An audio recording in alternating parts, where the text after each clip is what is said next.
Hoy comenzamos un poco desorganizados por dos asuntos.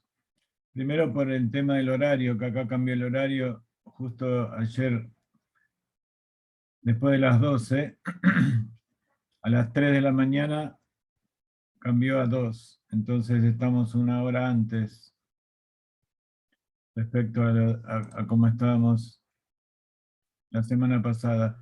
Y segundo, porque esta semana es el Kinus Ashluchim de Chabad.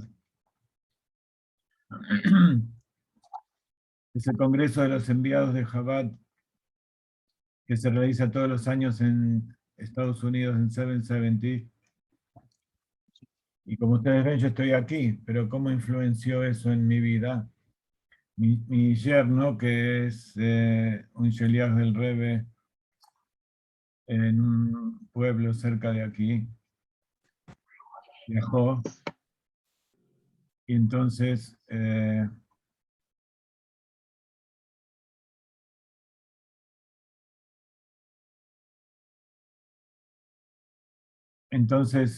yo tuve que ocuparme hoy de llevar y traer a mis nietos al colegio, algunos de ellos. Entonces vine tarde y se me atrasó todo, pero bueno, Baruch Hashem, por un buen motivo. Estamos ocupándonos de los futuros shluchim del Rebbe también. Eh,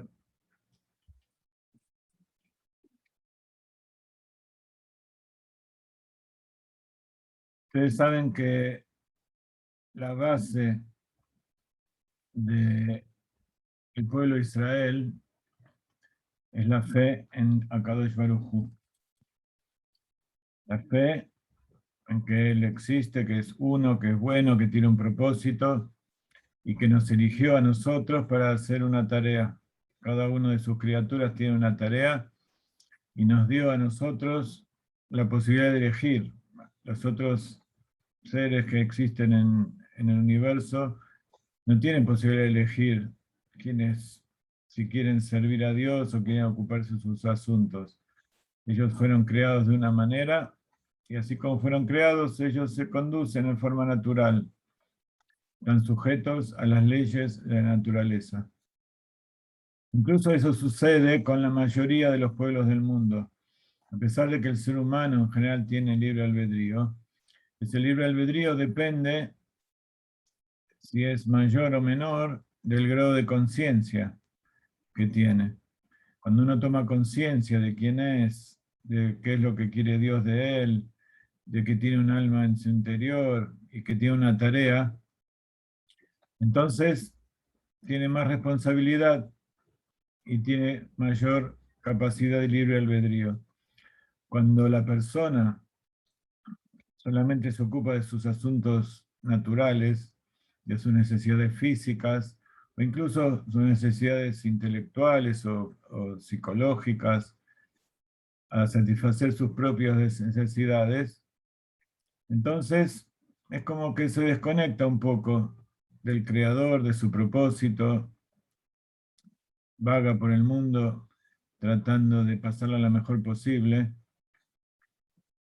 Algunos están enfermos y quieren pasarlo lo peor posible, pero bueno.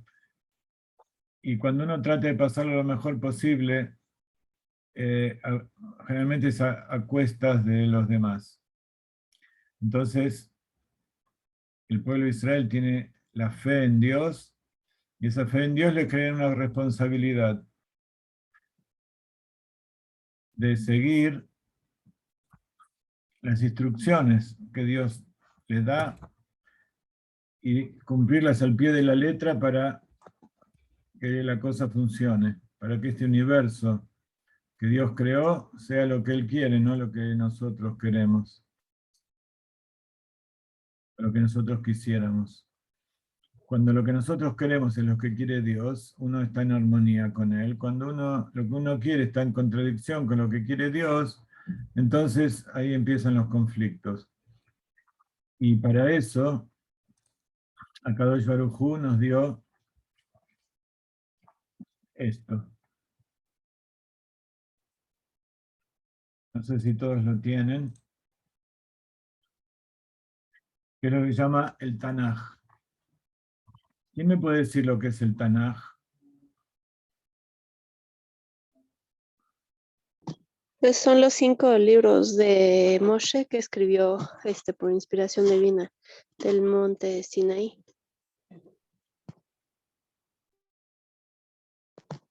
Que además no lo escribió durante un periodo corto, sino hasta el punto de su muerte. Muy bien. Si tengo que darle un porcentaje de acierto a esa respuesta, tengo que decirle que es un 33% cierta. Hay un 66% que le falta, no es que no sea verdad, pero le falta. ¿Quién me puede decir qué le falta a esa definición? Los profetas y los salmos, ¿no me equivoco?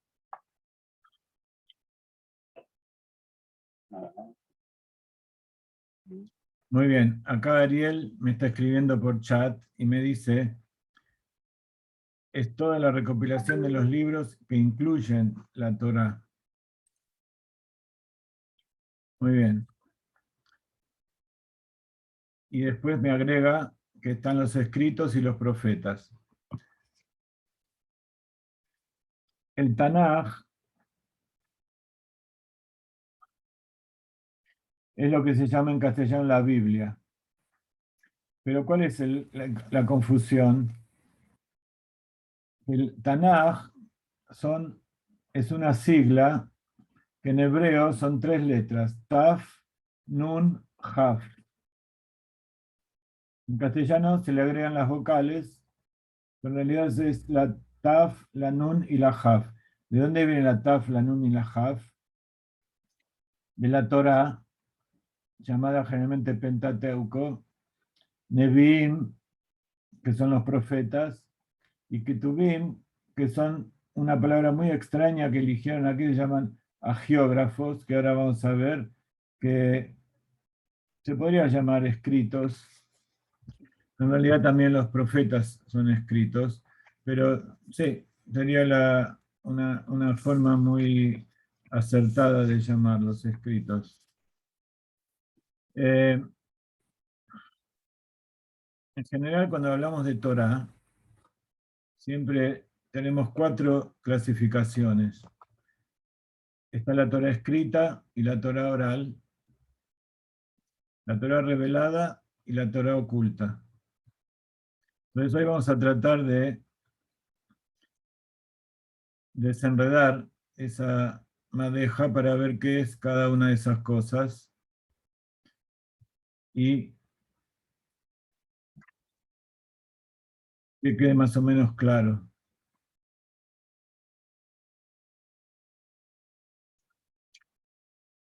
Todo esto que se llama Tanaj también es llamado Torah.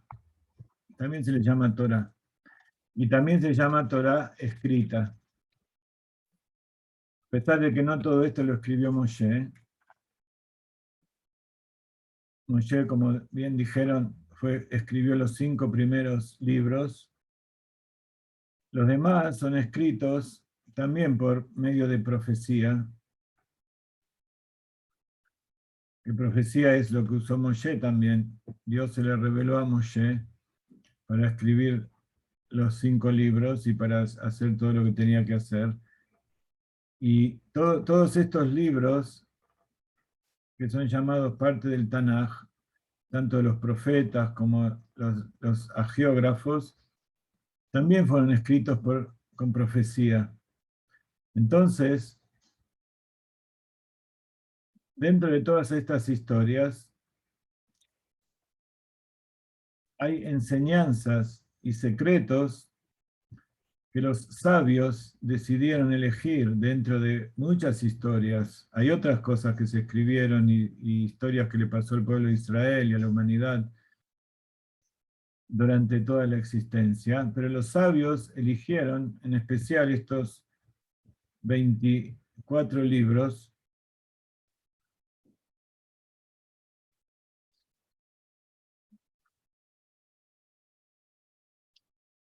porque tienen, como decía, una revelación para el pueblo de Israel y para la humanidad a través de la profecía cierta de aquellos que lo escribieron.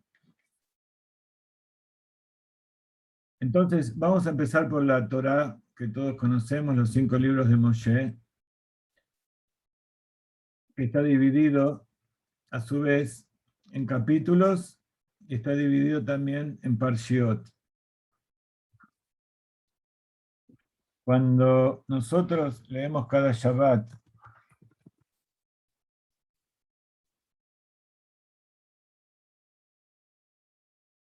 una porción de la Torá, estamos leyendo una parashá.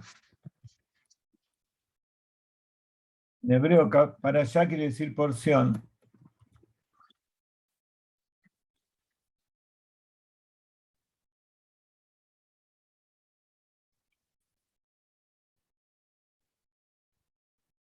Entonces tenemos, en general, como dice el Zohar, 53 porciones, a pesar de que nosotros leemos 54, de todas maneras se consideran 53 por estar unidas algunas.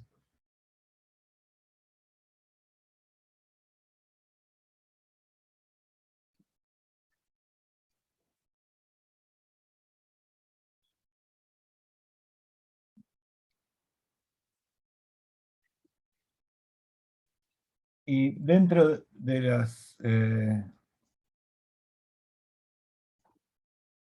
de estas parshiot, como decíamos recién, hay también otras historias que son subparshiot, también son subporciones, y esas pequeñas historias que hay dentro de cada una de esas porciones también se llaman parshiot, el plural de parashá.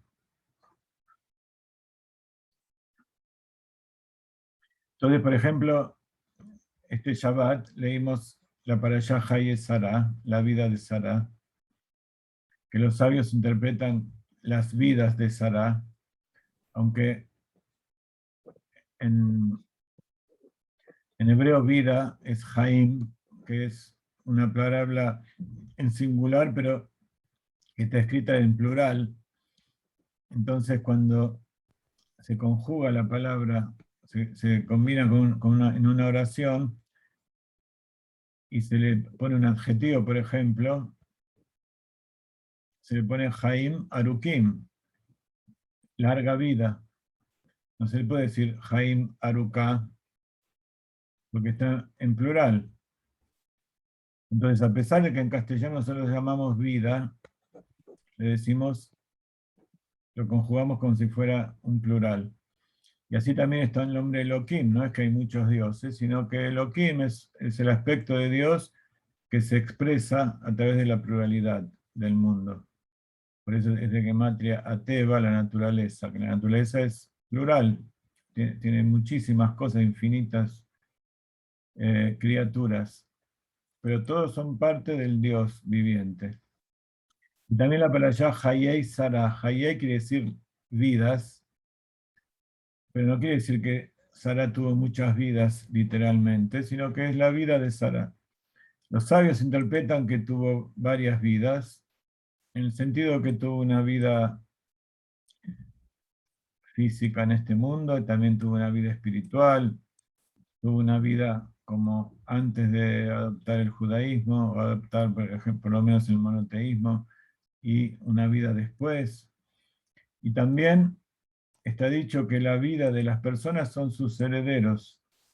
Entonces, por eso cuando habla de la vida de Sara, habla de cómo Isaac, su hijo, se casó y procreó y perpetuó su simiente, la de ella y de Abraham. Entonces, a través de eso también, cada uno que vive a partir de una persona son parte de su vida, entonces por eso tiene muchas vidas, siendo parte de ella. En la Parashá Hayei Sará empieza hablando de cómo Abraham vino, compra Marata Maspelá, él discute y negocia, nos da una clase magistral de lo que es business, lo que es negociar y llevar una negociación adelante para tener éxito. Esa es una de las parshot. Después cuenta cómo mandó a su hijo, a su empleado, a su esclavo Eliezer, para buscar una novia para Isaac, y ahí hay otra negociación también y otra forma de providencia divina de cómo Dios maneja las cosas a través de cómo él encontró a Rivka y la fue a buscar ni más ni menos que a donde estaba su propia familia.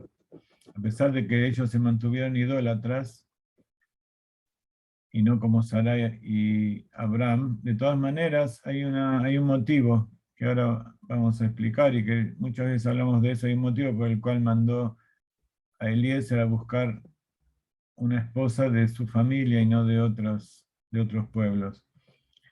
Esa es otra parashá que hay dentro de la parashá.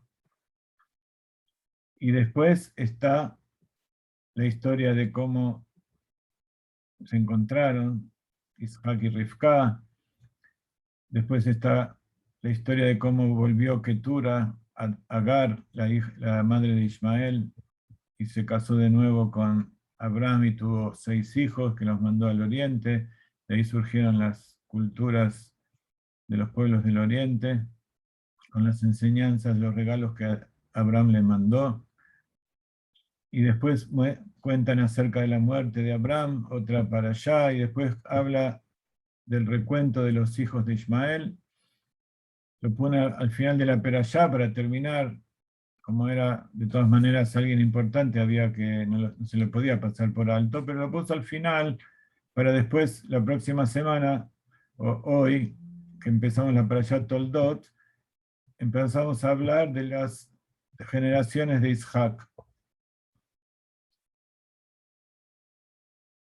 Mejor dicho, Ele Toldot, Abraham, Isaac, Abraham, Ele Isaac. Como dijimos recién, la descendencia de Abraham es todo lo que quedó fueron sus hijos. De ahí surgieron todos.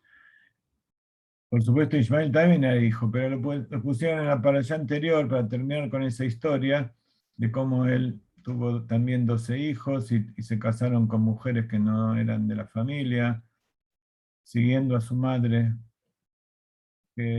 Agar, que era una princesa egipcia.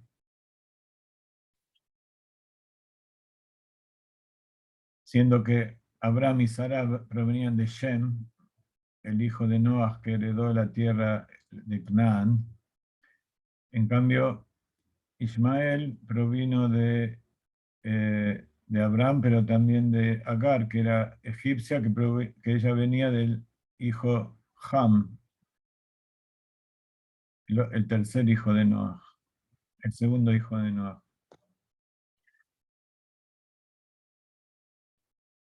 De ahí provenían los egipcios.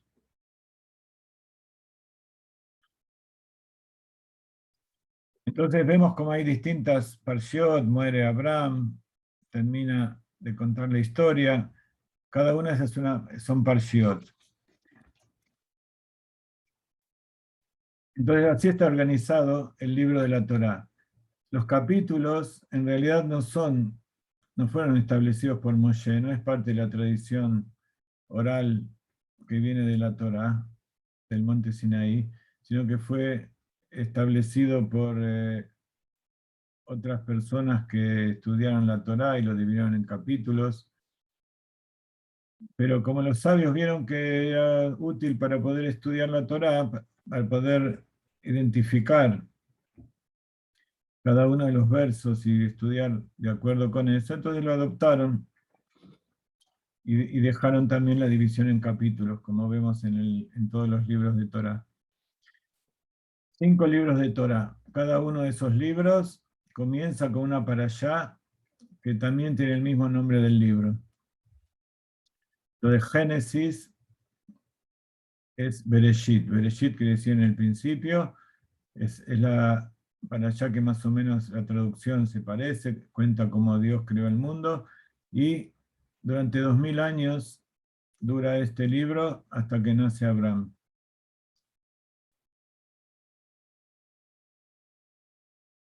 Perdón, 2000 años hasta que nace Abraham, y después el libro termina cuando nace el pueblo de Israel y baja en Egipto. Entonces, durante esos 2000 años,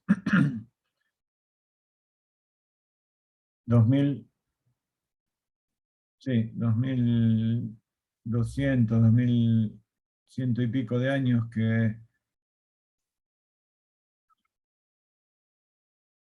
el pueblo de Israel, que el mundo existió, eso cuenta el libro, la primera parashá del libro de Bereshit. Perdón, no la primera parashá, todo el libro de Bereshit. Generalmente el nombre del libro es una de las primeras palabras del primer verso. En este caso es la primera palabra misma. En el segundo libro, que se llama Shemot, ¿por qué se llama Shemot? Porque dice, él es Shemot Ben Israel, Abaim Mitzrayim. Estos son los nombres del pueblo de Israel que vinieron a Egipto. Y cuenta cómo Jacob fue a Egipto y se encontró con Yosef, y junto con Yosef y su familia y todos los demás eran 70 almas. Y entonces empieza el libro este enumerando los nombres de cada uno de ellos. Jacob, con sus 4 esposas, en realidad tenía 3 en ese momento, ya no estaba Rachel, y tenía 12 hijos, y todos los nietos que nacieron, y Yosef con su esposa y sus 2 hijos. ¿Y por qué lo traducen como Éxodo? Porque es el momento culminante del libro cuando el pueblo de Israel sale de Egipto y se va al desierto. Pero en realidad los sabios lo llamaron Shemot, porque empieza con el tema este de los nombres del pueblo de Israel que bajaron a Egipto, y los hijos de Israel. Cuando pasamos al tercer libro, se llama Vaikra. Ya es cuando el pueblo de Israel está en Egipto, se construyó el tabernáculo, y Dios lo llama a Moshe Rabbeinu desde el tabernáculo.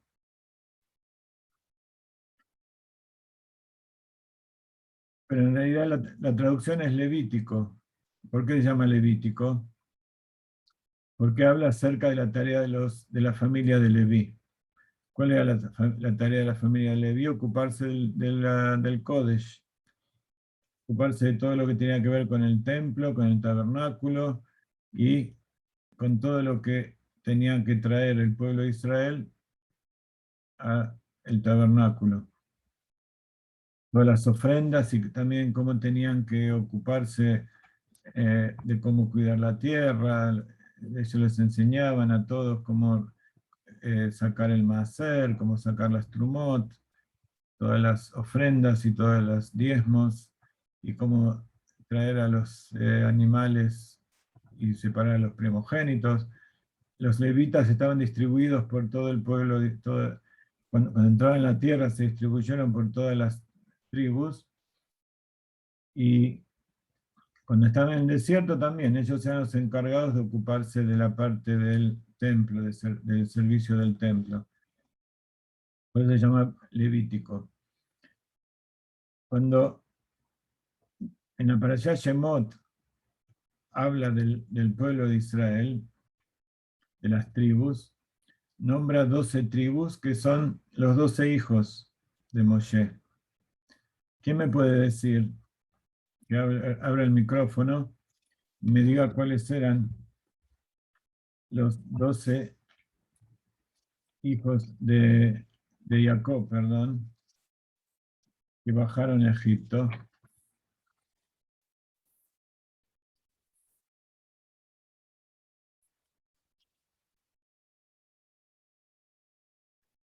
¿Quién es tan rápido para buscar en internet o en un libro los 12 nombres de los hijos de Jacob.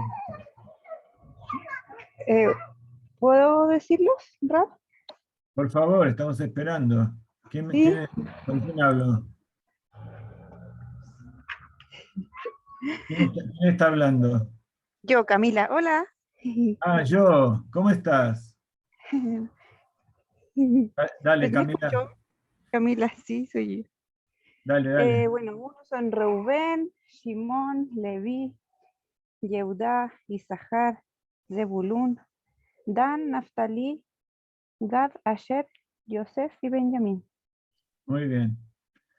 Entonces, ahí están divididos de acuerdo a las madres.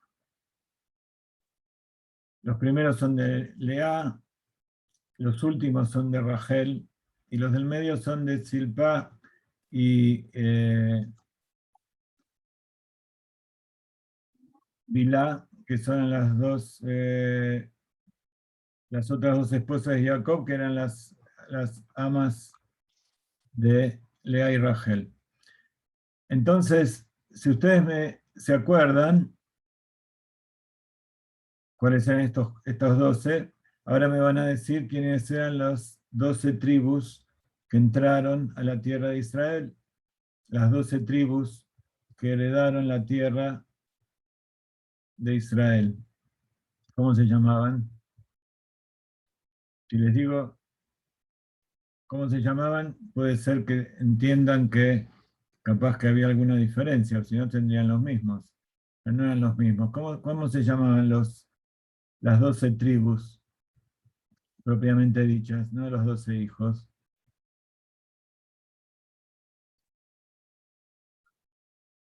¿Quién tiene el mouse más rápido del oeste?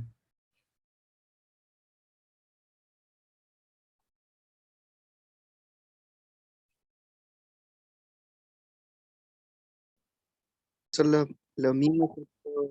A ver, ¿quién me quiere contar cómo se llaman las 12 tribus?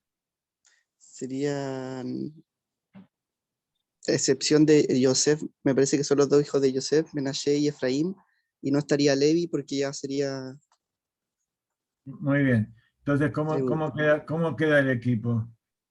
quería Reubén, Shimón, Gad, Efraín, Menashe y Asher, Zulum, Asher, Isahar, Dan, Isahar, Menashe, Zebulón, claro, Efraín, ya dijiste, y Binyamin. Benjamín. Muy bien. Entonces, ya me ahorraste la próxima pregunta, que era cuál era la diferencia. Por un lado, no estaban Leví y Yosef, y por otro lado, estaban Menashe y Efraín. ¿Por qué surgió esa diferencia? ¿Quiénes eran Menashe y Efraín? Eran los dos hijos de Yosef. Cuando Jacob le dijo a Yosef que traiga a sus hijos, porque Jacob amaba mucho más a Rachel que a todas las demás, entonces los hijos de Rachel era considerado como los primogénitos de él. Porque se acuerdan cuando Jacob bajó a buscar su esposa, él se enamoró de Rachel primero. Entonces él se quería casar con Rachel y lo engañaron y primero vino Lea. Y como buen judío dijo, bueno, está bien, yo quería una, pero si es por el mismo precio dame dos, no hay problema. Pero como los que se la vendieron no eran judíos, no solamente no le dieron el mismo precio, sino que le hicieron trabajar el doble. Y encima después le hicieron trabajar para pagar todo lo que había ganado. Así que eso es un ejemplo de lo que es el Mesirut Nefesh del judío, de la importancia que le da a la familia. Es capaz de trabajar toda su vida por nada, sin recibir nada a cambio, con tal de tener su familia. Entonces, Jacob amaba a Yosef y a Binyamin. Entonces lo llamó a Yosef y le dijo, trae a tus dos hijos y ellos van a ser como Rubén y Shimón. Como mis dos hijos primeros. Rubén era el primogénito, entonces él quería que uno de esos hijos, el primogénito de Yosef, sea el primogénito de las tribus. Y Yosef, cuando los trajo a Menashe y Efraín, porque era Menashe el mayor y Efraín el segundo, pero Jacob cruzó las manos y bendijo primero a Efraín y después a Menashe. Bueno, sea como sea,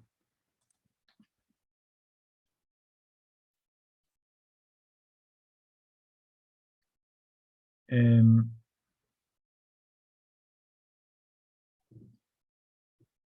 vez de Yosef quedó Menashe y Efraín. Entonces sobraba una tribu, porque tenían que ser 12. ¿Y por qué sacaron a Leví de todas las 12 tribus?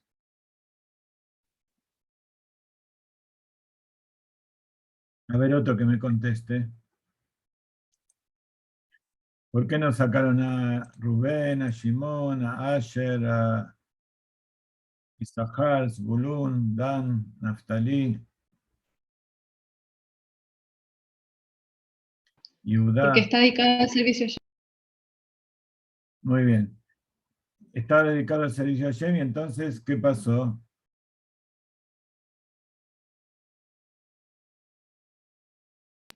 El templo se destruyó, ¿no? No, estamos hablando de por qué se componen así las tribus. Después, eso es otra historia, pero cuando Dios lo trajo a Moshe para hacer el pueblo de Israel, y le dijo que le iba a dar la Torá y que iban a salir de Egipto, la idea era que los primogénitos sean los que se ocupen del templo.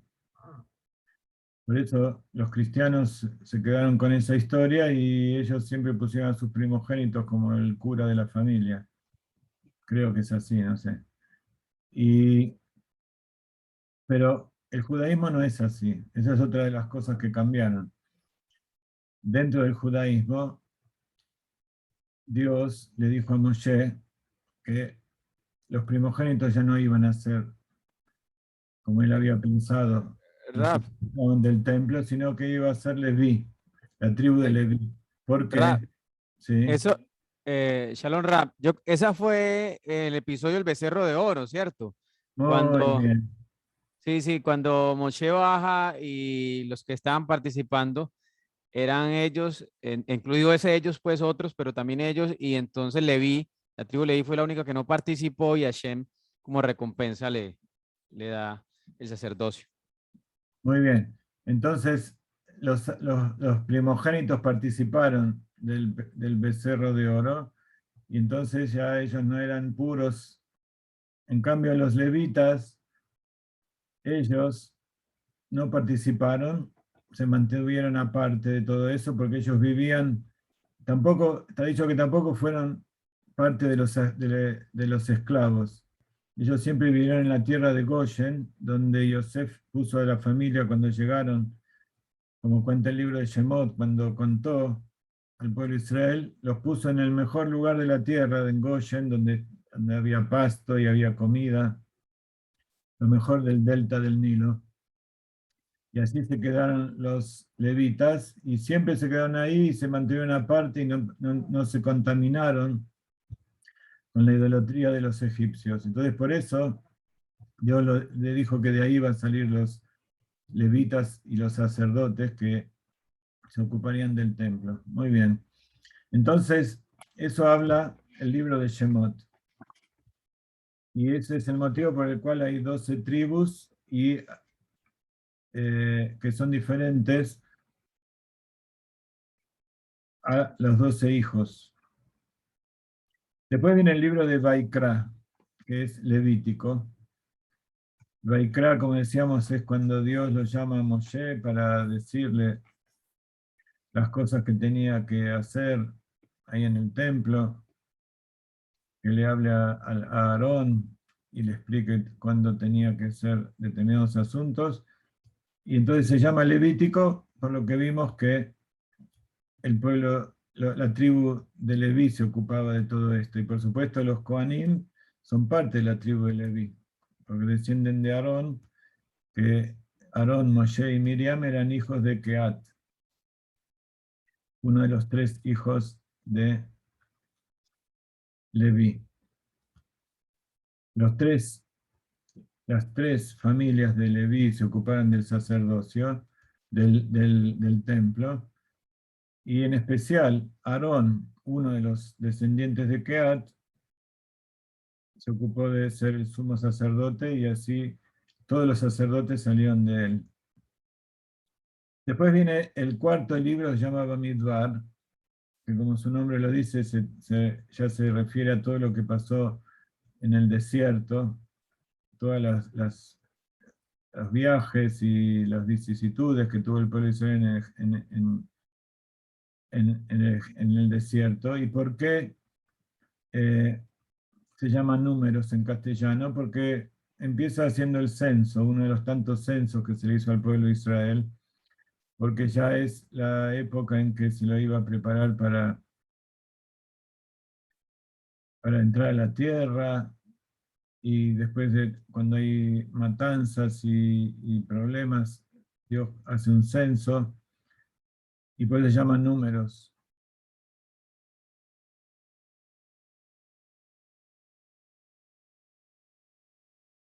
Y después el último libro se llama Devarim, porque empieza diciendo estas son las cosas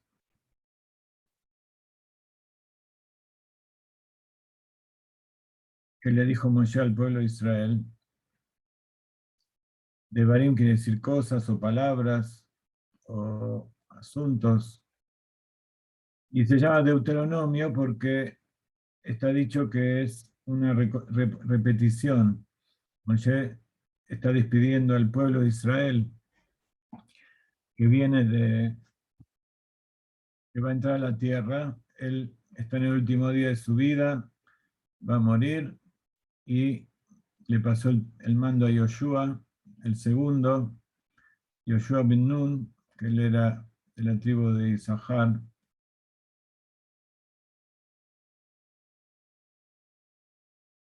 No, perdón, de la tribu de Efraín. Y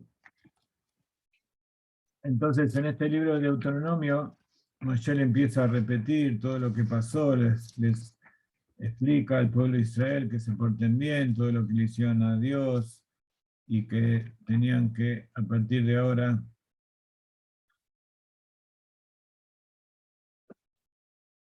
hacer todo lo que les iba a ordenar Yoshua.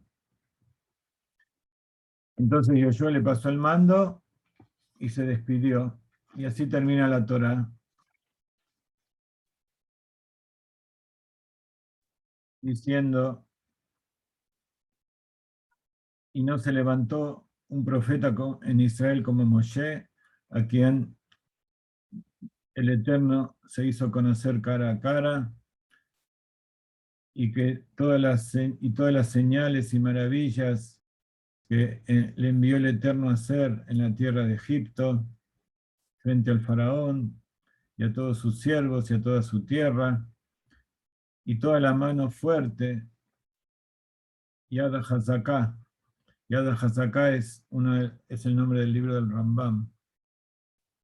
Yad es Gematria 14 y tiene 14 capítulos. Es lo que se llama la Mishneh Torah. Por eso está dicho desde Moshe hasta Moshe, no hubo como Moshe.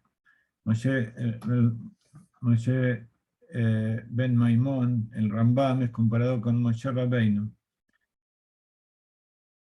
Fue el Moshe de su generación y aparte él hizo una obra que se llama Mishneh Torah, que es la repetición de toda la Torah también, incluida la Torah oral. Todo esto que estamos hablando es Torah escrita todavía. Y por supuesto tiene sus cosas reveladas y sus cosas ocultas que se revelaron después en la Kabbalah y en el Zohar y los libros de Sefer Yetzirah y todos esos libros del Sod, del secreto de la Torah. y todo el gran temor que había hecho Moshe a los ojos de todo Israel. Entonces termina así, y a continuación el pueblo de Israel hizo duelo por Moshe Rabbeinu, y así comienza el libro de Yoshua. No sé si alguna vez lo leyeron. Fue después de morir Moshe, siervo del Eterno, que habló el Eterno a Yoshua, hijo de Nun, servidor de Moshe, diciendo: Moshe, mi siervo, ha muerto. Ahora pues levántate, pasa este Yardén, tú y todo este pueblo, a la tierra que yo doy a los hijos de Israel. Todo lugar que pise la planta de vuestro pie, a ustedes lo he dado, como hablé a Moshe. Desde el desierto hasta este Lebanón, hasta el río Grande, el río Éufrates, toda la tierra de los Gitim, y hasta el Mar Grande, o sea, es el Mar Grande es el Mediterráneo, todo el oeste, donde se pone el sol, ahí será su confín. Era un territorio muy grande, que no abarca el Sinaí como el Estado de Israel hoy, no llega hasta Eilat. Hay toda una parte ahí en el sur que no era original de la tierra, pero llegaba hasta el Éufrates, hasta lo que hoy es Irak. Y también abarcaba parte de Siria y Jordania.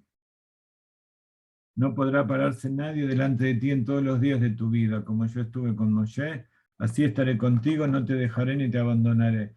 Y así durante 14 años estuvo Yoshua conquistando la tierra de Israel, y está dicho que mientras vivió Yoshua,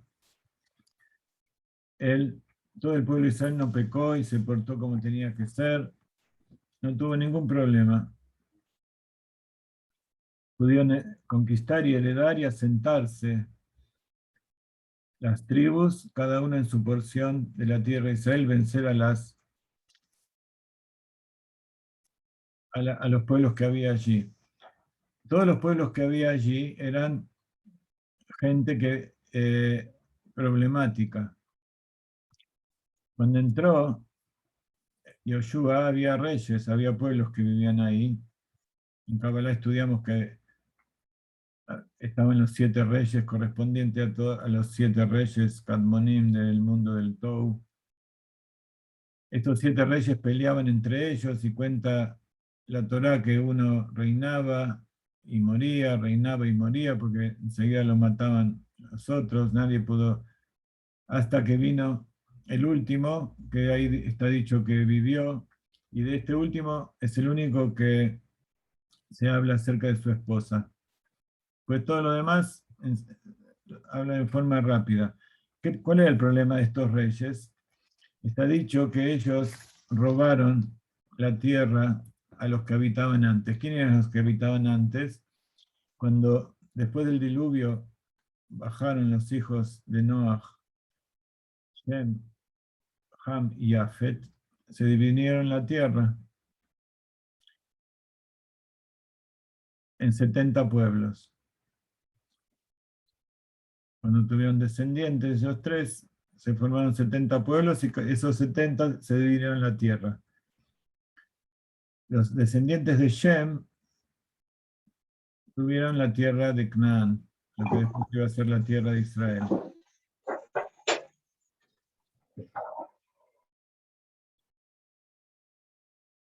Ellos eran los verdaderos herederos que Dios decidió que ellos tenían que vivir ahí. Después vinieron estas tribus que eran descendientes de otros pueblos, de otros hijos de Ham y de Jafet, y conquistaron, echaron y mataron a los que habitaban ahí y se quedaron con la tierra. Entonces vino el pueblo de Israel,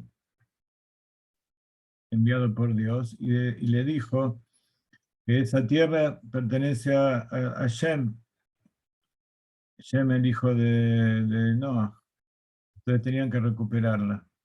Por eso, antes explicamos que Abraham mandó a buscar una esposa para Isaac de su propia familia, que vivía en Harán. A pesar de que eran idólatras, ellos también eran descendientes de Shem. Y lo mismo pasó con Jacob y Rachel y Lea. Rachel y Lea eran descendientes de esta misma familia, la familia de Sara y Abraham. Labán, Betuel, Rivka era la hermana de ellos, y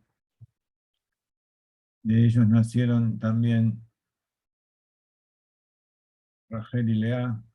Entonces eran todos semitas. Entonces todos los descendientes de Jacob con los 12 hijos eran semitas.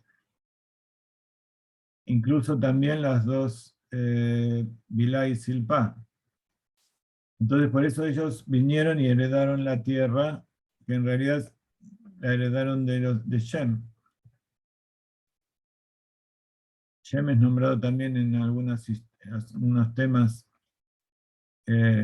cuando estuvo con Abraham, y después Jacob y Isaac fueron a la yeshiva de Shem y Eber, ahí en Tzfat, en el norte, para estudiar con ellos todo lo que había heredado de Noah, que Noah heredó de Adán, la sabiduría original que Dios les dio. Entonces viene Yoshua y conquista la tierra, y ahí se establecen las 12 tribus que nombramos antes. Y los levitas se distribuían por toda la tierra, por todo el territorio, para enseñarles las leyes de la tierra y cómo traer las ofrendas, cómo separar el diezmo, el maaser, las trumot, las ofrendas, cómo cuidar a los primogénitos de los animales, cómo separar al décimo del ganado, etcétera, etcétera. Todas las leyes de Shemitah, que este año es Shemitah en la tierra de Israel, las leyes de Orlá, de que los árboles no pueden ser utilizados, los frutos no se pueden comer hasta después del tercer año, y el cuarto año es dedicado a Shem, y después recién se pueden utilizar, etcétera, etcétera. Entonces los levitas estaban distribuidos en todo el territorio de Israel cuando entraron, y los Kohanim estaban concentrados más en el templo, que se dedicaban a la labor del templo. Entonces por eso vino, después cuando se dividió el país, la mayoría de los levitas se quedó con las tribus, con las 10 tribus del reino de Israel, que se fue primero al exilio, y los judíos de hoy en día son los que venimos del reino de Yehudá, por eso llamamos judíos, que eran la tribu de Yehudá y Binyamin en sus territorios, la mitad de Binyamin, no todo, y dentro de Binyamin estaba Jerusalén. Dentro del territorio de la tribu de Binyamin está Jerusalén, y ahí estaban los Kohanim. Por eso hoy en día hay más Kohanim que levitas, a pesar de que los levitas eran muchos más que los Kohanim, porque los Kohanim venían de un solo hombre, los levitas venían de 3 familias. Muy bien, entonces, hasta Deuteronomio es lo que llamamos la Torá de Moshe. Después empieza la otra parte de la Torá, también se llama la Torá, porque Torá es enseñanza, y también es llamada Torá porque viene de la profecía.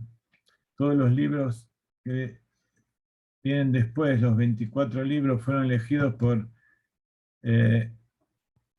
los sabios, dentro de todas las historias y todas las cosas que se cuentan y que le sucedió al pueblo de Israel y al mundo, porque tienen instrucciones para todas las generaciones, para el resto hasta el final de los tiempos, y porque tienen secretos allí que necesitamos saber, y por eso figuran como los libros sagrados. Después todo lo demás quedan como midrashim, quedan como historias orales, pero no como Torah escrita. ¿Ok? Entonces, dentro de la segunda parte, ese otro 66%, hay una parte se llama Nevi'im, que son los profetas, y otra se llama Ketuvim, que acá está traducido como agiógrafos, que son la parte de los rollos. Ahora vamos a ver cómo está compuesto. Los salmos, Job, Mishle,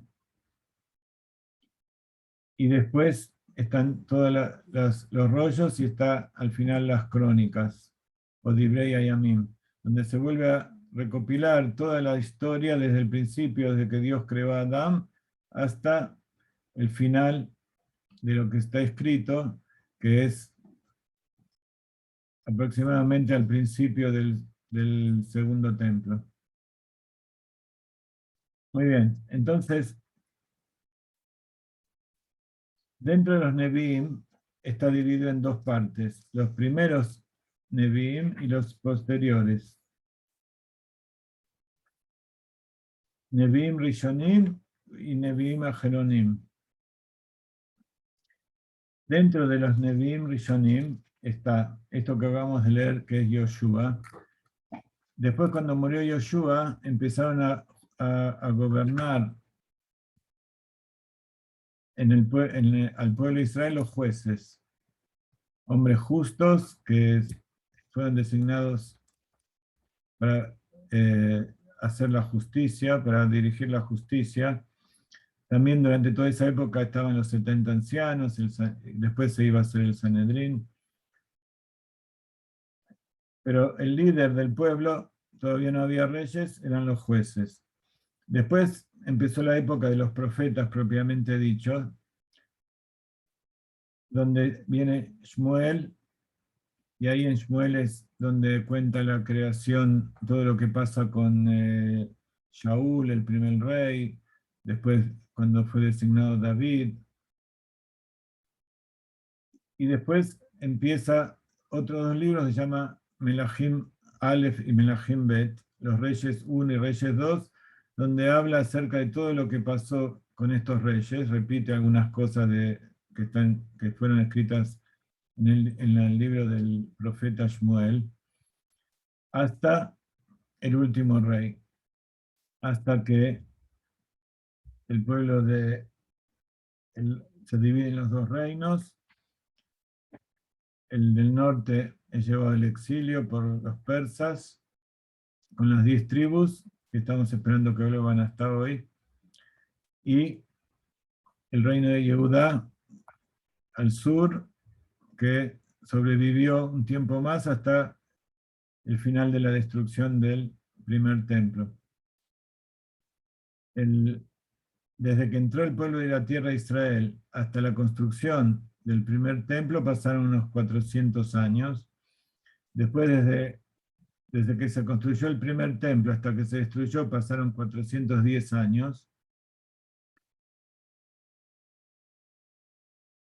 En esta parte final del primer templo también aparecen los profetas posteriores, que habla de Ishayahu, Irmiyahu y Ezequiel, y después otros 12 reyes, otros 12 profetas, que abarcan desde el final de estos 3 profetas al final del primer templo, hasta que pasaron 70 años y volvió el pueblo a la tierra de Israel, se construyó el segundo templo, y ahí es donde termina el tema de los profetas. Entonces, están los Nevi'im Rishonim, que dijimos que está dividido en 6 libros, Yoshua, Shoftim, Shmuel Aleph, Shmuel Bet, Melahim Aleph, Melahim Bet. No lo traduzco porque ya lo dije antes y aparte son nombres conocidos. Y después están los Nevi'im Aharonim, los profetas posteriores, que empieza con Ishayahu, que es Isaías, Irmiyahu, que es Jeremías, y Ezequiel, que es Ezequiel.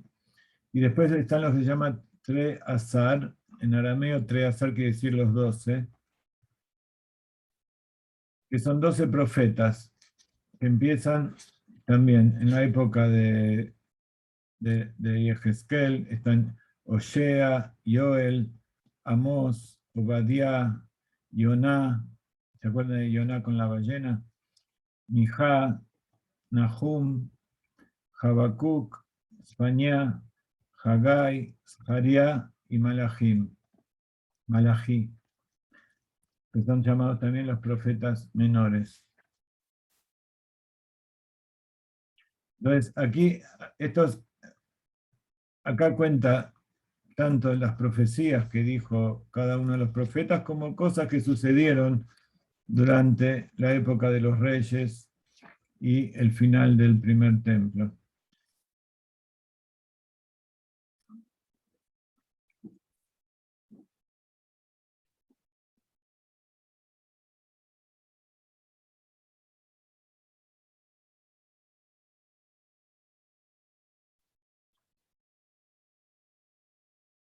Algunos de estos, como Sfañá y Haggai, también vivieron en la época de Babilonia.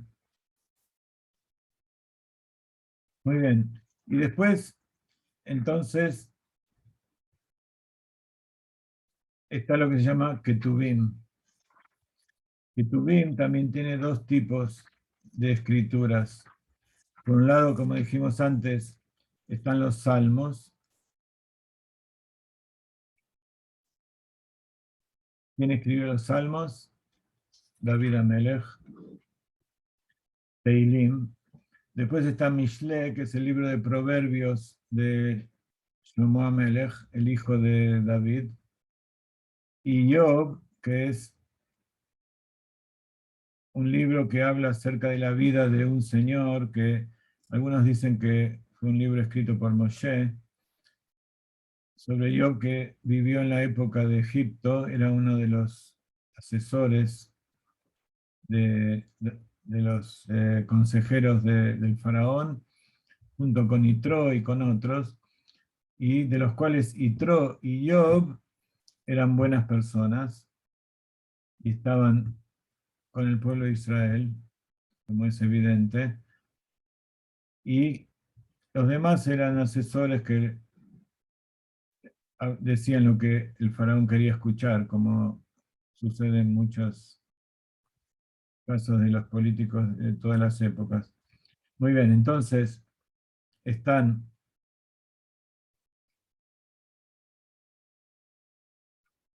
los Ketuvim, están estos tres libros primero, y después están lo que llaman Megilot. Megilot son rollos.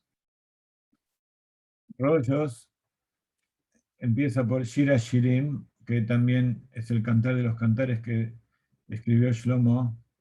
Después viene Ruth.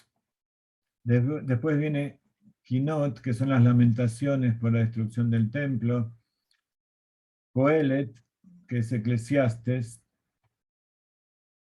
Dentro de las obras de Shlomo Amelech están estos tres, Mishle, Coelet y Shira Shirim, que no están en orden, porque el primero que escribió Shlomo Amelech fue Shira Shirim, que es el cantar de los cantares, un Shlomo joven, enamoradizo, que hablaba del amor de Dios por el pueblo de Israel, como el amor del novio y la novia. Después viene Eclesiastes, que habla de un Shlomo Amelech que ya era rey, que manejaba un pueblo, que tenía responsabilidad de conducir y de congregar. Eclesiastes quiere decir Coelet, es que congregó, por eso se lo llama a Shlomo Amelech Coelet. Así empieza el libro. Así dijo Coelet. Se lo llamaba así porque el rey cada año congregaba al pueblo de Israel, pero aparte de él tenía una capacidad especial que no solamente unió al pueblo de Israel y lo condujo y lo congregó, sino que también a todos los pueblos alrededor. Todos los pueblos venían a traer ofrendas y a ver cómo hacía Shlomo Amelech para conducir a un pueblo de manera tan exitosa y con tanta sabiduría.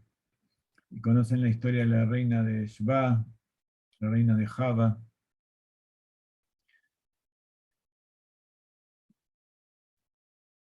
Como sucede hoy en día, más o menos, que todos vienen a ver cómo hizo Netanyahu para convencer a todos que se vacunen contra el COVID. Pero parece que todavía a los gobernantes de nuestro país les falta bastante para llegar a ser como Shlomo Amelech y que nos reúnan a todos para servir a Dios y traer al Mashiach. Y entonces ahí sí, todas las naciones del mundo van a venir para aprender y para disfrutar con nosotros, y no para eliminarnos como sucedió hasta ahora. Después viene el libro de Esther, que cuenta la historia de Purim, la época en que el pueblo de Israel estaba en Babilonia y Amán lo quería exterminar, entonces vino Mordejai y Esther, y también estaban allí algunos profetas como Daniel, Nehemías, Haggai, que escuchamos antes, y también estaba Esdra. Esos son las Megilot.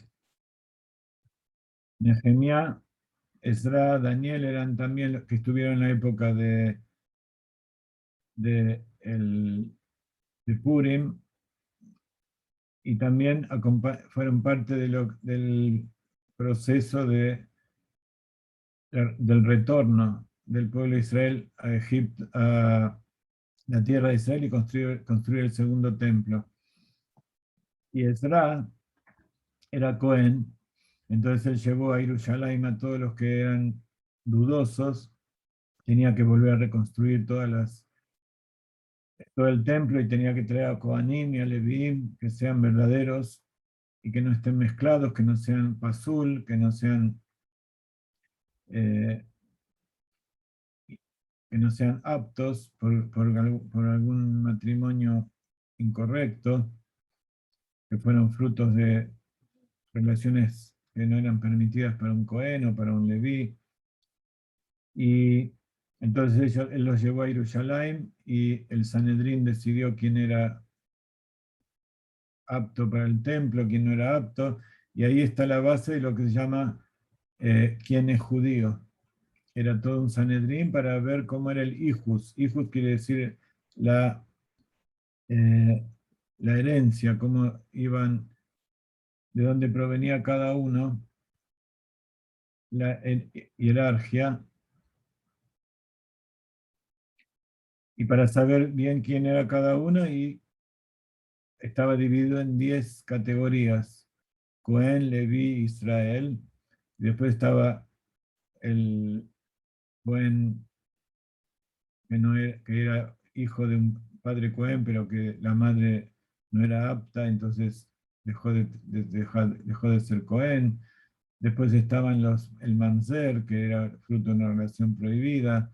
Y así había toda una serie de tipos de judíos que tenían que ser clasificados para saber quién se podía casar con quién y cómo mantener a las tribus y a las personas que puedan sobre todo servir en el templo. Ra, una pregunta. Sí. Actualmente para ser judío se necesita que sea hijo de madre judía y que se convierta, ¿cierto? Mm. Eso puede cambiar en algún momento. Actualmente, pues el tema de la tecnología que da quien es judío y revisan su genealogía y el ADN y todas esas cosas, ¿es posible que se permita por el lado del padre en algún momento o ya queda así? No, ya quedó así. Y el tema de la genética, de ver el ADN de cada uno, eso puede servir un poco para orientar o para confirmar, pero nunca va a ser la base de la determinación de quién es judío. Porque primero que la genética de las personas ahí está lleno de personas que tienen genes de los Kohanim y no son judíos siquiera, porque hubo algún padre allí. Después, hoy en día, hay genes que se heredan a través de la madre, que es a través de las mitocondrias. Que las mitocondrias son unas como protocélulas que hay dentro de las células, de todas las células, que son las la fuente de energía. Pero el óvulo tiene, el óvulo y los espermatozoides necesitan mitocondrias para producir energía, pero cuando el óvulo entra dentro del espermatozoide, el espermatozoide entra dentro del óvulo, pierde todas las mitocondrias. Entonces, el bebé que van a nacer solamente tiene mitocondrias de la madre. Dentro de esas mitocondrias hay un poco de material genético. Y entonces eso se sabe que ese material genético viene de la madre. Pero no se sabe. Pero entonces, si ahí hay genes que tienen que ver con el judaísmo, entonces ahí hay cierta certeza. Pero si la madre no es judía y el padre es judío, entonces esos genes o ese material genético que no son parte del ADN de las células, sino son parte del ADN de las mitocondrias. Entonces, ahí se da una idea si la persona tuvo en alguna época una madre judía, pero como eso va cambiando, también el material genético va cambiando, hay mutaciones, entonces eso todavía no puede ser tomado 100%. Y respecto a la tribu, como decía, no se puede saber si el padre es judío o no es judío. Entonces lo que se toma para determinar si alguien es judío de sangre, no converso, es los papeles que hay de la madre y del padre. Yo siempre digo, yo soy judío, nací de madre y de padres judíos, pero al igual que todos los judíos, cuando se van a casar, se les pide que traigan la ketubá de los padres.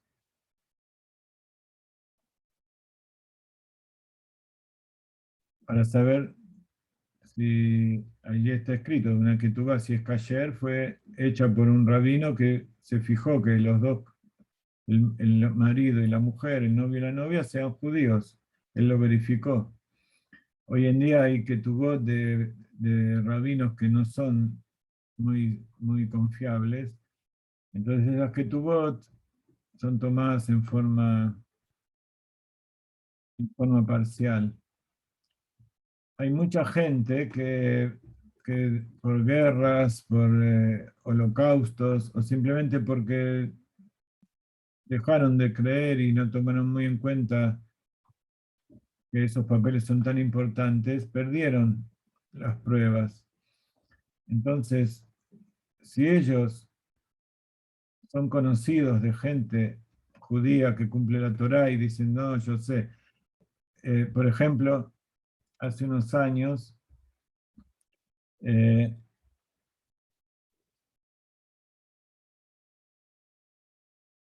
mi prima, toda la familia de mi papá, de mi mamá, vino de Europa, y eran todos gente judía que venía de familia religiosa, pero en Argentina lo dejó. Pero de todas maneras, como vinieron con otras personas, se ocuparon de que todos tengan su ketubá, el certificado de matrimonio, y que también tengan el Brit Milá, y que tengan todo para que se sepa que son judíos a pesar de que no cumplan. Entonces, Baruch Hashem, yo no tuve ese problema. Mi mamá tiene la ketubá, me hicieron el Brit Milá con un Moel Kasher, a mi hermano, todos. Pero yo recién volví cuando tenía más de 30 años. Pero cuando me casé, tuve que mostrar que yo era judío. En la familia de mi esposa también, a pesar de que ellos eran conocidos en la comunidad sefaradí, yo como buen ashkenazí había dejado casi todo. O sea, yo no sabía tampoco lo que era tefilim, lo que era nada, Torá, no tenía ningún conocimiento. Solamente conocía el, el matze, el gefilte fish y las comidas y lo que se acostumbra a conocer como uno es judío. Y sabía que yo era judío, pero no sabía bien qué quería decir. Yo soy judío. Por suerte, cuando me fui a casar, pude demostrar con papeles que yo era judío. Después pasaron los años, y hace pocos años, después cuando yo hice Teshuvá, ya nadie más me pide los papeles, porque saben que soy judío. Solamente cuando fui a casar a mis hijas, entonces ahí también tuve que presentar los papeles y mostrar que yo era yo, mi esposa, etc. Llevamos la Ketubá. Entonces, hace unos años, uno de mis parientes vivía en México y necesitaba ayuda de parte de la comunidad. Era un pariente que yo lo conocí de chiquito. Eran hijos de mis tíos que vivieron conmigo. Yo estuve ahí cuando nacieron, estuve en el casamiento de su mamá, de su papá, que era mi tío. Y entonces necesitaba algo de la comunidad, pero no podían demostrar que eran judíos. Tenían papeles. Entonces, necesitaban una confirmación de un rabino de Buenos Aires. Y había un rabino de Buenos Aires que los había visto porque habían participado de algunas actividades, pero necesitaba ver alguna prueba fehaciente. Entonces, esta persona me dijo a mí que le hable. Al revés, esta persona le dijo al rabino de Buenos Aires, que era el que podía certificar que ellos eran judíos, que me pregunte a mí. Entonces él habló conmigo y como a mí me conocen en Buenos Aires y saben que yo cumplo la Torá y soy temeroso de Dios, me preguntaron a mí sobre ellos. Yo le dije, sí, yo atestiguo que yo cuando ella nació, yo estaba ahí, es hija de mi tío y que su mamá era judía y que todo eso era... Entonces, él pudo certificar que esa persona es judía y pudo recibir la ayuda de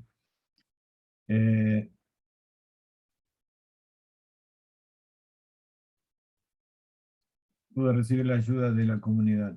Si hubiera sido al revés, que yo era más chico y yo no sabía todo eso, no hubiera tenido ninguna prueba y nadie hubiera podido certificar que era judío. Entonces, hay veces que, a pesar de que no hay papeles, hay formas de determinar si una persona es judía o no.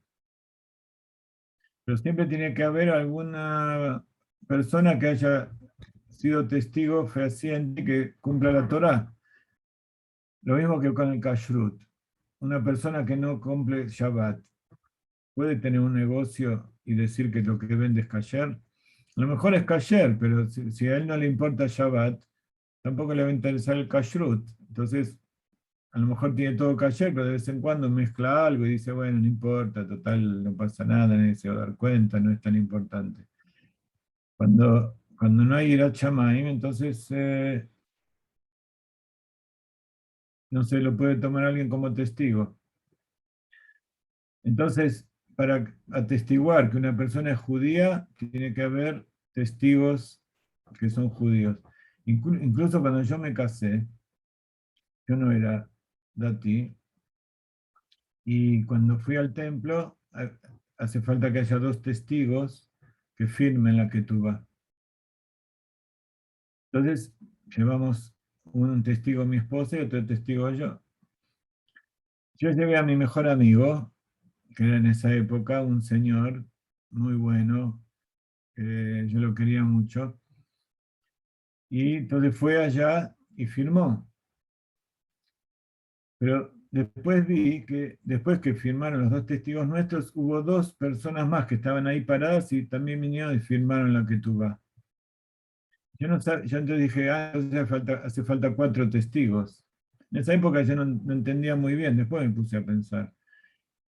Y entonces, cuando estudié y vi que hacía falta 2 testigos solos, dije, entonces, ¿por qué con nosotros firmaron 4? Porque allí en el templo vieron que los testigos que yo había, o por lo menos el que yo había traído, no cumplía la Torah. Entonces no sirve como testigo.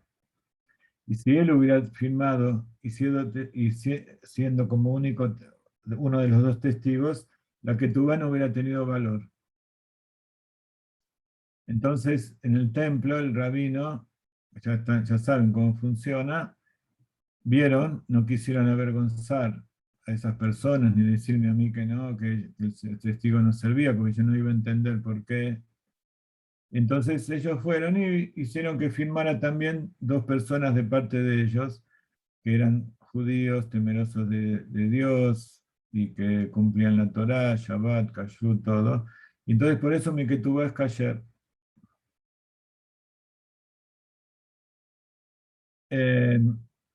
Muy bien.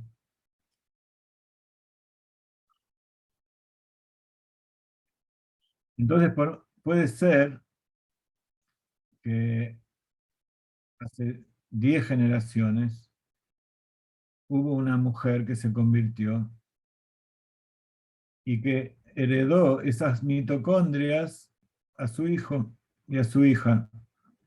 Entonces ese hijo y esa hija no tienen mitocondrias judías. Y esas mitocondrias se fueron heredando de madre a hija por 10 generaciones. Entonces hoy vemos una mujer que es judía, que es religiosa, que viene de padre, de madre, de abuela, de bisabuela judía y que no tiene mitocondrias judías. Pero es judía. Entonces las pruebas genéticas no son algo 100% que atestigue el judaísmo de una persona. ¿Ok? Porque el judaísmo no es solamente algo físico. Por eso, cuando se hizo el pueblo de Israel, no era suficiente que ellos se conviertan, sino que también provengan del hijo de Noah llamado Shem. Eso para formar al pueblo de Israel. Después, el pueblo de Israel fue adquiriendo otras chispas de almas que se encarnaron en cuerpos no judíos, pero un converso es 100% judío como cualquier judío nacido de madre. Si no fuera así, habría una diferencia entre un judío converso y un judío de nacimiento. Y de acuerdo con la halajá no hay ninguna diferencia. ¿Ok? Gracias, Rafa. Muy bien. Todo esto que yo les expliqué es porque, bueno, después viene Divrei Hayamim y Crónicas, que es la tercera parte, que es el final de la tercera parte, que son los Ketuvim, donde, como dijimos, es algo que hay que leer, donde cuenta la historia de la humanidad hasta el principio del segundo templo. Y después vienen otros 2 libros, que son el libro, la Megilat Esther y la Megilat de Hanukkah, que es que viene a complementar la historia del pueblo de Israel hasta la destrucción del segundo templo. Todo esto que yo les conté es para ubicarlos dentro del judaísmo, dentro de la historia del mundo, y ubicarlos donde está el libro de Ruth. Porque el libro de Ruth es la base por la cual los Jajamim aprendieron qué significa que una persona se convierta al judaísmo. Ese es el ejemplo. A tal punto es un ejemplo que es uno de los libros, no es parte de una historia dentro de los libros, sino que es el nombre de uno de los libros. Su nombre tiene 3 letras de la Torá, Taf, Bab, Reish, Ruth, Y no solamente eso, sino que es la abuela del rey David, a pesar de ser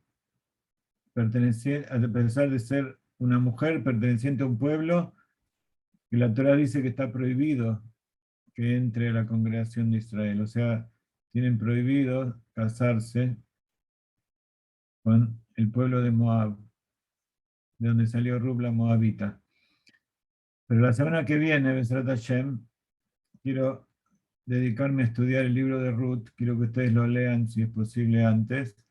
Y vamos a ver en profundidad qué significa la conversión de acuerdo con todo lo que está escrito allí.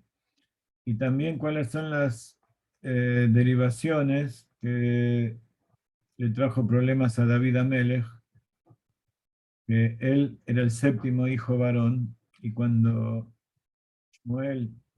Dios le dijo a Shmuel que vaya a ungirlo como el heredero, como el próximo rey, en su familia no lo quisieron traer. No es que se lo olvidaron, había un motivo por el cual a David no lo podían traer. No lo querían traer. Y al final, incluso Shmuel entendió después por qué no lo querían traer y les dio la razón, pero vino Dios y le dijo, no, él es el ungido, y a pesar de que tiene todas las señales en contra, él es el que yo elijo, y al final, evidentemente, era el único en las condiciones correctas para ser el rey de Israel y ser el padre de todos los reyes hasta la llegada del Mashiach pronto en nuestros días. Amén. Así que, si Dios quiere, la semana que viene vamos a estudiar Megilat Ruth. Vamos a ver un poco de la historia de Ruth hasta David Amelech. ¿Alguna pregunta, alguna consulta? Con el permiso de ustedes, como siempre vamos a subir esta clase a YouTube para que otros la compartan, pero ustedes tuvieron la primicia de haberla escuchado en forma de primicia. Muy bien, si alguien quiere abrir el micrófono y hacer una consulta, aquí estamos.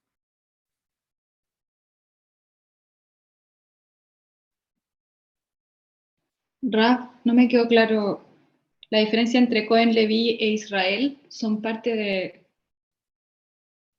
Todos son del pueblo de Israel y es una división dentro del pueblo de Israel. Eso no lo entendí. Gracias. Muy bien. La semana que viene lo vamos a explicar un poco más en detalle, pero no es algo muy complicado. El pueblo de Israel está compuesto de 12 tribus, que, como vimos, derivan de los 12 hijos de Jacob. Jacob fue llamado Israel también. Entonces, por eso se llaman también Bnei Jacob o Bnei Israel. En general, cuando se dice Bnei Jacob, se refiere a las mujeres. Cuando se dice Bnei Israel, se refiere a los hombres. Pero, de todas maneras, ambos son el pueblo de Israel en general. Como vimos, los sacerdotes iban a ser los primogénitos de cada familia. De todas las 12 tribus, cada una de las tribus heredó una parte de la tierra de Israel, y dentro de cada una de las partes, cada familia heredaba una parte, una porción de cada uno dentro de cada una de las tribus. Pero, como vimos antes que los primogénitos pecaron con el becerro de oro, ya no fueron aptos y dignos para ser sacerdotes, para representar al pueblo de Israel ante Dios. Entonces, los levitas que se mantuvieron puros, acuérdense que los levitas eran de la familia de Moshe y de Aarón y de Miriam, que fueron los conductores del pueblo de Israel. Entonces los levitas pasaron a ser los elegidos para servir en el templo. Y dentro de los levitas, Leví tuvo 3 hijos.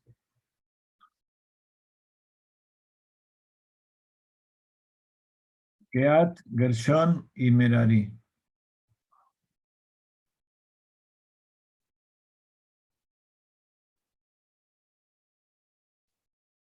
Los descendientes de esos 3, todos fueron servidores del templo, fueron los levitas, porque venían de la tribu de Leví. Dentro de la tribu de Leví, Aarón, que era hijo de uno de ellos, que era Keat, Leví Keat. Después hubo otros en el medio.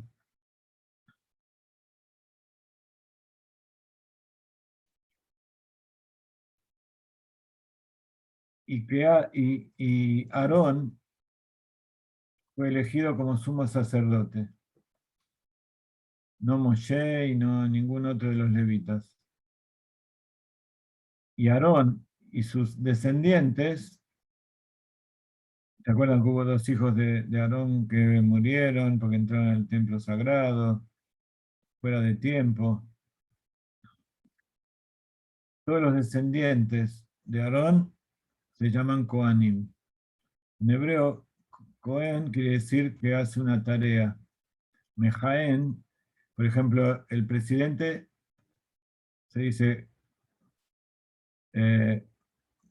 fulano Mejaen que nací. Tiene la tarea o el cargo, eso quiere decir Cohen. Entonces, Cohen es una palabra general, pero que en este caso es específico, que designa a los que están encargados de las tareas específicas de hacer las ofrendas y toda la tarea que hay dentro del templo. Y los levitas son los que ayudan. Transportaban todas las cosas en el desierto, después ayudaban a armarlo, después eran los que hacían la música, preparaban las cosas del templo, y los sacerdotes eran los que hacían la tarea propiamente dicha. ¿Sí? De preparar los sacrificios, los animales, de llevarlos al altar, de hacer el incienso, el sumo sacerdote de entrar al Kodesh HaKodashim en el Yom Kippur. Entonces el pueblo en general está dividido respecto a eso en esos 3 niveles. Cohen, Leví, y lo demás se llama Israel. Todos los demás que no son levitas se llama Israel. Es una de las divisiones. Gracias, Ram. Bueno, los dejo y espero que participen dentro de 40 minutos de la actividad que va a hacer Hannah Miriam. No sé si tienen todos el enlace para verla. Ahora voy a enviar de vuelta y envíenlos a todos los que puedan para que haya mucha gente. Gracias, Raheim. Así será, Raf. Muchas gracias. Gracias por estar con nosotros y Besrat Hashem, nos vemos la semana que viene. Cualquier cosa, cualquier consulta, estamos aquí dispuestos. También estamos dispuestos a recibir todas las ofrendas que ustedes envíen para santificarlas acá en la tierra de Israel y llevarles bendición allí donde están. Muchas gracias, Raf. Muchas gracias.